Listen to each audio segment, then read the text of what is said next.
1979 সালের শাহের পতনের পর ইরানের ক্ষমতার কেন্দ্রে ছিলেন আয়াতুল্লাহ খামেনি আর তার ছায়াসঙ্গী ছিলেন আলী খামেনি। যুদ্ধবিধ্বস্ত দেশের প্রেসিডেন্ট থেকে সংবিধান বদলে সর্বোচ্চ নেতা হওয়ার এই পথ সহজ ছিল না।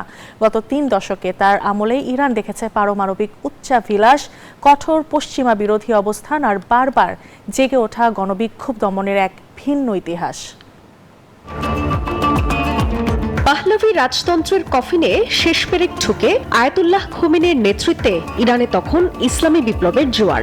সেই উত্তাল সময়েই খোমেনির তুরুপের তাস হয়ে ওঠেন তরুণ আলী খামেনি। কখনো প্রতিরক্ষা মন্ত্রণালয়ের দায়িত্ব, আবার কখনো রক্তক্ষয়ী ইরান ইরাক যুদ্ধের মাঝেই তিনি নিজেকে প্রমাণ করেন দেশের প্রথম আলেম প্রেসিডেন্ট হিসেবে।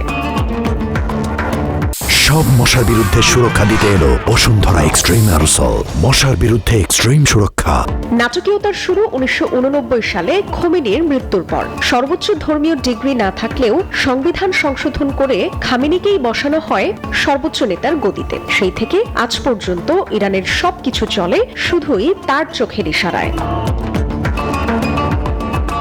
গত 3 দশকে তিনি ইরানকে বানিয়েছেন কট্টর মার্কিন বিরোধী, কখনো পারমাণবিক কর্মসূচি, আবার কখনো মধ্যপ্রাচ্য জুড়ে গোপন বাহিনী লেলিয়ে দিয়ে তিনি জানান দিয়েছেন নিজের শক্তি।